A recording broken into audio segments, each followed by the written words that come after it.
ঝুঁকেঙ্গা না সালাহ, ঝুঁকবে না ইরান, ঝুঁকবে না পুতিন, ঝুঁকবে না নাইম।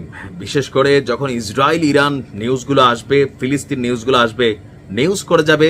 চ্যানেল তো যাচ্ছেই, তারপরেও যারা আমার নিউজগুলো খোঁজ করছেন, নতুন চ্যানেলে কিন্তু কাজ করছে, সেখানে আপনারা নিউজগুলো দেখবেন এবং কি যদি ভালো লাগে দেখতে থাকুন। দেখতে দেখতে ভালো লাগা ভালোবাসা হয়ে গেলে আপনারা সাবস্ক্রাইব করবেন, পাশে থাকবেন।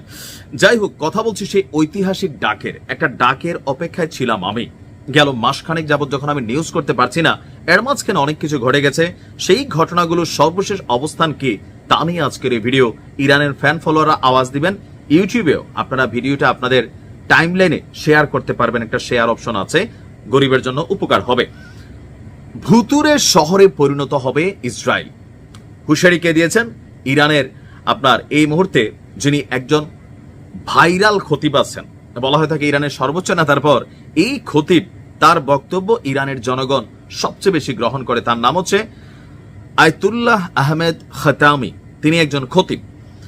বলা হচ্ছে যে যুদ্ধবিরতির চুক্তি এখন চলমান আছে, সেই চুক্তিকে লঙ্ঘন করে ইসরায়েল যদি আবার কোনো ধরনের ঘটনা ঘটানোর চেষ্টা করে, তাহলে তাদের রাজধানী এবং পুরো দেশটাকেই ভূতের শহরে পরিণত করা হবে।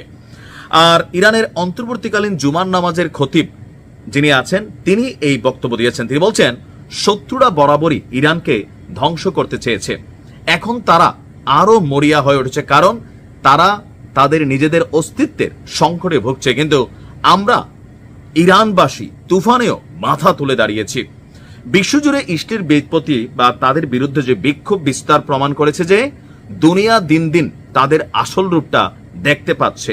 কারণ সারা পৃথিবীকে এই প্রযুক্তি আসার আগে, সোশ্যাল মিডিয়া প্ল্যাটফর্ম আসার আগে একটা মেসেজ ক্রিয়েট করা হয়েছিল যে আমাদের তারা খারাপ, আমাদের তারা সেখানে অন্যায় করে। কিন্তু যখন এই প্রযুক্তি আসলো, আজকে সারা পৃথিবী দেখছে যে আসলে অপরাধী কারা, কারা অন্যায় অত্যাচার বা এই ঘটনাগুলো করছে।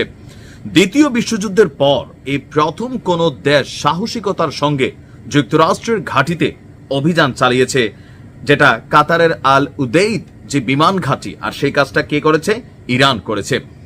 ইসলিকে একটি ক্যান্সার সদৃশ টিউমার হিসেবে উল্লেখ করে তিনি বলছেন, যদি এটি সরিয়ে নেওয়া না যায়, তাহলে অন্য দেশগুলোর সঙ্গেও ঠিক সিরিয়ার মতন অবস্থান তৈরি করবে ইসলিক। তিনি বলছেন যে এই যুদ্ধ বেসিক্যালি ইরান শুরু করেনি, কিন্তু যখন আক্রমণ হয়েছে তখন আমরা জবাব দিয়েছি। তো এই 12 দিন ধরে যে আক্রমণ, যুদ্ধ, সবকিছুর রেজাল্ট কি? Result in single word, Iran এখানে বিজয়ী হয়েছে। কেন হয়েছে? অনেকে বলবেন অনেক বড় বড় মাথাগুলা শেষ হয়ে গেছে, পারমাণবিক স্থাপনাগুলা অনেক লেভেলের ক্ষতি হয়েছে, তো সেখানে কিভাবে হইল? জি, এখানে টোটাল জিনিসটাতে আপনারা যদি দেখতে চান, যে তিনি বলছিলেন দ্বিতীয় বিশ্বযুদ্ধের পর আমেরিকারে চ্যালেঞ্জ করে এমন কোন ঘটনা ঘটাইয়া মাঠে টিকা রয়েছে, সেটা হচ্ছে ইরান। ইসরায়েলের বিরুদ্ধে এত বড় অভিযান পরিচালনা করে মাথা উঁচু করে দাঁড়ায় রয়েছে ইরান।